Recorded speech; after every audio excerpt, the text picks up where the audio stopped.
اعوذ باللہ من الشیطان الرجیم بسم اللہ الرحمن الرحیم۔ ناظرین و سامعین السلام علیکم۔ امید ہے آپ خیریت سے ہوں گے اور ہمارے ویڈیوز سے مستفید بھی ہو رہے ہوں گے۔ ناظرین، ویڈیو پر جانے سے پہلے روز کی طرح ہم آپ سے گزارش کرتے چلیں کہ ہمارے چینل کا تعارف، اس کا لنک شیئر کر کے اپنے حلقہ احباب میں ضرور کروائیے، اور ہمارا جو ویڈیو اچھا لگے اس کا لنک اپنے عزیز و اقارب میں ضرور فارورڈ کیجئے تاکہ آپ بھی علم کے پھیلاؤ اور ترویج میں برابر کے حصے دار بنے رہیں۔ ناظرین، ہماری آج کی ویڈیو کا موضوع یہودیوں کی مشہور زمانہ خفیہ تنظیم فری میسن ہے۔ یہ پراسرار تنظیم کیا ہے اور اس کے اغراض و مقاصد کیا ہیں، اس کی تاریخ کیا ہے، یہ کب معرض وجود میں آئی اور کون لوگ اس کی مدد یا حمایت کرتے ہیں، یہ سب آپ کو ہماری آج کی ویڈیو میں دیکھنے اور سننے کو ملے گا۔ تو آئیے چلتے ہیں اپنی آج کی ویڈیو کی طرف۔ ناظرین، فری میسنز کے معنی آزاد معمار یا آزاد مزدور کے بھی ہو سکتے ہیں۔ اس کا تعلق ہیکل سلیمانی کی بے لوث تعمیر کرنے سے ہے، اور آزاد معماروں سے مراد وہ لوگ ہیں جنہوں نے ابتداً ہیکل سلیمانی کو تعمیر کیا۔ ناظرین، سب سے پہلے جس شخص نے یروشلم میں فری میسنز کی پہلی مجلس منعقد کی وہ ہیروڈوٹس تھا، جو یہودی حکمران تھا اور ہیروڈوٹس اکبر کا پوتا تھا۔ ہیروڈوٹس اکبر وہ ظالم یہودی بادشاہ تھا جس نے بیتھلم یعنی بیت لحم کے بچوں کو محض اس خوف سے قتل کیا تھا کہ حضرت عیسیٰ ان میں پیدا ہونے والے ہیں جو اس کی حکومت کا خاتمہ کریں گے اور یہودی مذہب کی تنسیخ کریں گے۔ جن لوگوں نے اس محفل اول میں ہیروڈوٹس سے تعاون کیا، ہیروڈوٹس نے ان سے کہا کہ سب سے ضروری بات یہ ہے کہ ہماری اس عظیم اور پرشکوہ جماعت کی بنیاد کی تاریخ کا لوگوں میں سے کسی کو علم نہ ہونے پائے، تاکہ جو لوگ اس جمعیت میں داخل ہوں انہیں یہ معلوم نہ ہو سکے کہ اس قدیم جماعت نے کون سے زمانے میں تشکیل پائی اور اس کے بانی کون لوگ تھے۔ روم کا ظالم بادشاہ نیرون یا نیرو بھی اسی ہیروڈوٹس کے خاندان سے تعلق رکھتا تھا۔ اس خاندان کے دو حصے ہو گئے تھے، ایک فلسطین پر حکومت کرتا تھا۔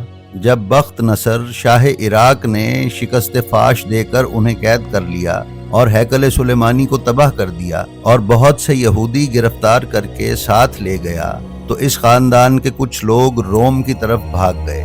نیرو انہی میں سے تھا جس نے بولس یعنی پال دا اپوسل کو قتل کر کے عیسائیت کو تہس نہس کیا اور روم میں یہودیت کا پنجہ گاڑا۔ رومی یہودیوں نے نیرون کے عہد حکومت میں شرق و غرب میں فتنہ و فساد، لاقانونیت اور جبر و استبداد میں کوئی کسر نہ اٹھا رکھی۔ رومی یہودیوں کا یہ فرقہ دراصل یہودی عورتوں کی ہی اولاد تھی۔ یہ لوگ اس لیے یہودی کہلاتے تھے کہ یہودی شریعت کے مطابق اولاد خواہ یہودی عورت کی طرف سے ہو یا یہودی مرد کی طرف سے، وہ بہرحال یہودی ہے، اور ان کے نام باقاعدہ ان کے معبدوں میں ریکارڈ کیے جاتے تھے۔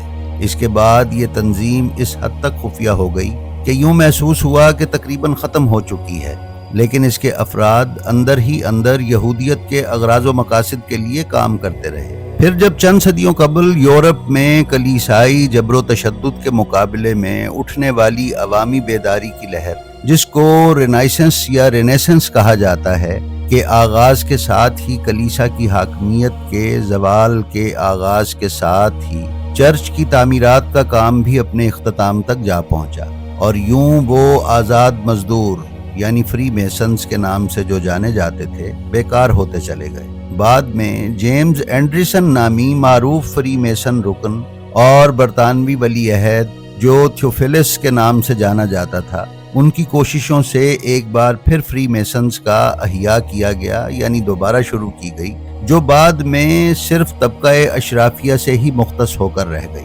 دستیاب معلومات کے مطابق فری میسن تنظیم کی ابتدا 24 جون 1717 کو برطانیہ میں دوبارہ ہوئی۔ فری میسنریز کے آئین کی تشکیل اور منظوری 1723 کو کی گئی، جس کا خالق مشہور فری میسنری شخصیت ڈاکٹر جیمز اینڈرسن تھا۔ ناظرین، فری میسن کی تاریخ نگاری میں ایک اور اہم نام 1742 میں پیدا ہونے والا شخص ولیم پیٹرسن ہے، جس نے ڈاکٹر اینڈرسن کی طرح فری میسنز کی تاریخ نگاری کے ساتھ ساتھ اس کی مخصوص عبادات بھی کتابی صورت میں شائع کیں اور تحریر کی۔ تیسرا اہم اور معروف ترین شخص جس کا شمار فری میسنز کے معتبر اور معروف تاریخ نگاروں میں ہوتا ہے وہ برطانوی فوج کا سابقہ عہدیدار رابرٹ فریک گولڈ نامی شخص ہے، جو جنگ عظیم سے واپسی کے بعد برطانیہ میں فری میسنز کے ایک اہم عہدیدار کے طور پر سامنے آیا۔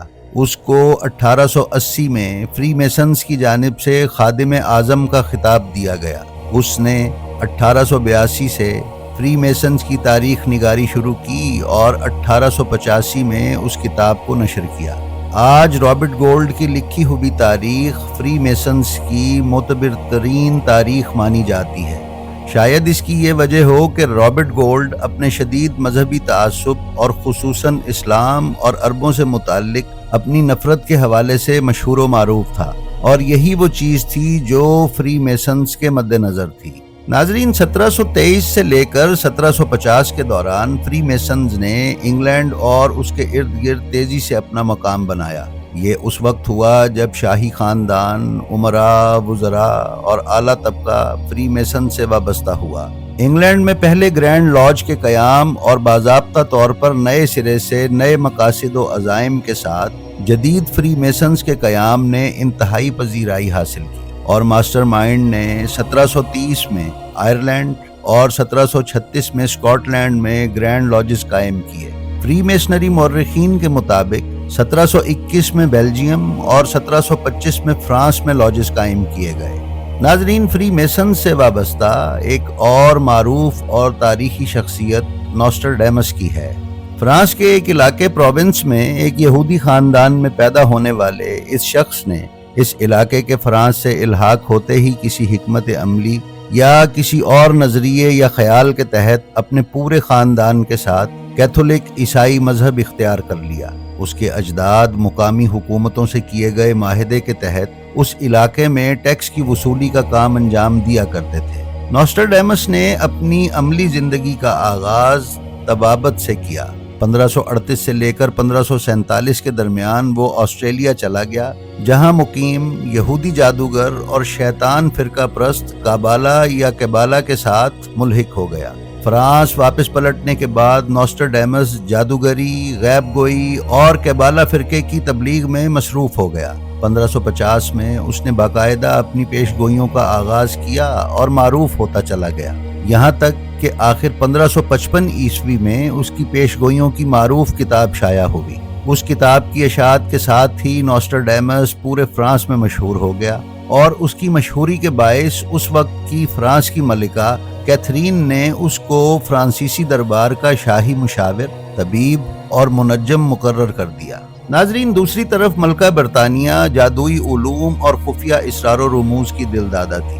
اس کا اندازہ اس بات سے لگایا جا سکتا ہے کہ اس کے دربار میں ہر وقت جادوگروں اور منجمین کا تانتا بندہ رہتا تھا۔ اس کے سارے بیٹے بھی ایسے ہی مزاج کے تھے اور جادو اور خفیہ علوم کے دیوانے تھے۔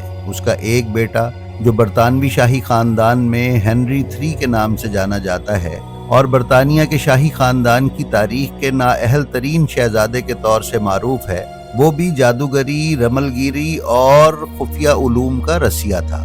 ناظرین، 16ویں صدی کے دوران لکھی گئی نوسٹرڈیمس کی شہرت یافتہ کتاب دا پروفیسیز آف نوسٹرڈیمس 17ویں صدی میں یورپ کی مختلف زبانوں میں ترجمہ ہو کر بازار میں آ گئی اور اتنی معروف ہوئی کہ نوسٹرڈیمس ان کتابوں کی بدولت آج بھی معروف اور زباں زد عام ہے۔ نوسٹرڈیمس کی تاریخ اور اس کی کتاب کے مندرجات سے ناواقف یا کم واقف افراد اور دنیا بھر کے سطحی معلومات رکھنے والے افراد کی نظر میں یہ ایک غیر معمولی اور بالکل سچی پیش گوئیوں پر مبنی ایک کتاب ہے، جبکہ حقیقت اس کے بالکل برعکس ہے۔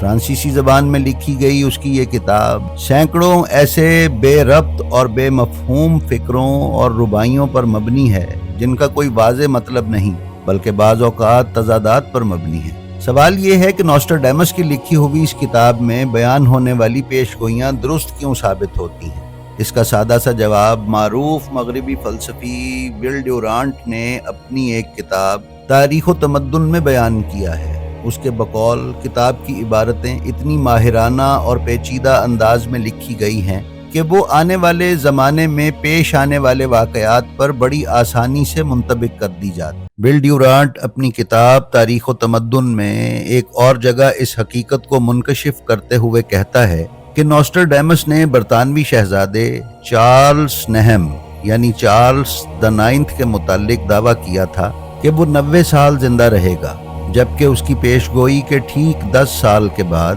شہزادہ 24 سال کی عمر میں اس دنیا سے چل بسا۔ ناظرین، یہ سب چیزیں اتفاقی اور معمول کے مطابق نہیں ہیں، بلکہ ایک طے شدہ منصوبے کے تحت یہ سب چیزیں انجام پائی ہیں، اور ان سب چیزوں سے جہاں ایک طرف فری میسن کی قدامت کا اندازہ ہوتا ہے تو دوسری طرف یہ بات سمجھ میں آتی ہے کہ ان کو اپنے خیال کے مطابق کسی نہ کسی طریقے سے دنیا پر اثر انداز ہونا ہے، تاکہ وسیع سطح پر انسانی فکروں اور اعتقادات میں توہمات شامل کر کے لوگوں کو مذہب سے غافل کر دیں، جس کا نتیجہ نامحسوس انداز میں شیطانی قوتوں کی بالادستی کی صورت میں نکلنا ہے، اور یہ وہ کام ہے جو فری میسنز کے اہداف میں سے ایک ہدف ہے۔ ناظرین، فری میسنز کی سیاہ کاریوں کی تاریخ بہت ضخیم ہے، جس کا احاطہ کئی صدیوں پر محیط ہے۔ دنیا بھر میں حکومتوں کے تختے الٹ کر اپنے مطیع افراد برسر اقتدار لانے اور قوموں کی ثروت و عزت کو ہڑپ کرنے، انفرادی قتل و غارت گری سے لے کر اجتماعی قتل، فحاشی و فساد کا فروغ، نشہ و مستی میں مبتلا کر کے معاشروں کی بربادی، یہ سب ان کے تاریخی شاہکاروں میں سے چند نمونے ہیں۔ ناظرین، شجروں کی تحقیق کے حوالے سے معروف ایک مغربی ویب سائٹ اینسیسٹری کے مطابق ناقابل غرقاب بحری جہاز ٹائٹینک، جس کے متعلق یہ کافرانہ جملہ کہا گیا تھا کہ اس کو خدا بھی نہیں ڈبو سکتا، کی تباہی میں جہاز راں کمپنی اور جہاز کے مالکان کے خلاف کی جانے والی برطانوی سرکاری تحقیقات کے مطابق اس جرم کو ایک حادثہ قرار دے کر اس حادثے کے ذمہ دار جہاز کے عملے، اس کے مالک اور اس کو بنانے والی کمپنی کو بچا لیا گیا، کیونکہ وہ سب فری میسن سے وابستہ تھے۔ فقط یہی نہیں، بلکہ تحقیقات انجام دینے والی سرکاری کمیٹی کے اراکین بھی فری میسن سے وابستہ تھے۔ برطانوی اخبار ٹیلی گراف کے مطابق اس کے 5 اراکین میں سے 2 اہم ترین نام پروفیسر جان ہارورڈ اور ایڈورڈ چیسٹن فری میسنز کا حصہ تھے۔ اس ویب سائٹ کے مطابق اس سانحے کی تحقیقات کرنے والی کمیٹی کی سربراہی ایک فری میسن لارڈ مرسی یا لارڈ مرسی کر رہے تھے۔ نہ صرف یہ، بلکہ یہ ساری کارروائی لنڈن میں واقع فری میسن کے ایک اہم مرکز میسن لاج میں انجام دی جا رہی تھی۔ برٹش بورڈ آف ٹریڈرز کے صدر سڈنی بیکسٹن خود بھی ایک میسن اور میسن لاج کے رکن تھے۔ بیلفاسٹ شپنگ کمپنی، جہاں یہ جہاز تیار کیا گیا تھا، اس کے مالک بھی فری میسن کا حصہ تھے۔ نتیجہ یہ نکلا کہ ان سارے میسنز نے مل کر اپنی انجمن کے مجرم بھائیوں کو بڑی مہارت سے بچا کر یہ معاملہ تاریخ کے قبرستان میں دفن کر دیا۔ یہ سارا قضیہ ایک اور برطانوی معروف اخبار دی انڈیپینڈنٹ نے بھی اپنے ویب سائٹ پر نشر کیا ہے۔ فری میسن تنظیم کی جانب سے اپنے اراکین کی مجرمانہ سرگرمیوں کے باوجود کی جانے والی پشت پناہی کی ایک اور مثال 1888 میں لندن کے علاقے ایسٹ اینڈ میں کیے جانے والے خواتین کے سلسلہ وار قتل ہیں۔ ان میں ملوث بدنام زمانہ قاتل جیک دا رپر بھی میزونک تھا، اور اس نے سارے قتل فری میسنری کی رسومات کو انجام دینے کے لیے کیے تھے۔ ناظرین، اگر ہم اپنے خطے بر صغیر پاک و ہند میں اس ابلیسی جماعت کی سرگرمیوں کا جائزہ لیں تو ہم کو اندازہ ہو جائے گا کہ خطے کی تباہی کے ساتھ ساتھ اس انجمن نے کس طرح مسلمانوں کی بربادی اور ان کی ثروت کو لوٹنے میں تباہ کن کردار ادا کیا ہے۔ اگر پوری دنیا کو چھوڑ کر فقط بر صغیر پاک و ہند میں اس کی تباہ کاریوں پر تحقیقی کام کیا جائے تو انتہائی ہولناک انکشافات جنم لیتے ہیں۔ ناظرین، جناب بشیر احمد اپنی کتاب فری میسنری میں لکھتے ہیں کہ میسور کی دوسری لڑائی 1780 تا 1784 کے زمانے میں نواب حیدر علی کے خلاف سازشیں فری میسن لاجز میں تیار ہوتی تھیں۔ ایسے ہی شیر میسور ٹیپو سلطان کی برطانوی سامراج کے خلاف میسور کی سن 1799 کی جنگ میں نظام آف حیدرآباد کی افواج کی کمان جس انگریز جنرل آرتھر ولزلے کے پاس تھی وہ فری میسن تھا، اور لارڈ ولزلے گورنر جنرل کا چھوٹا بھائی تھا۔ ٹیپو سلطان نے برطانوی سامراج کو شکست دینے کے مجاہدانہ عزم کے لیے ایک تو فرانس کی مدد لی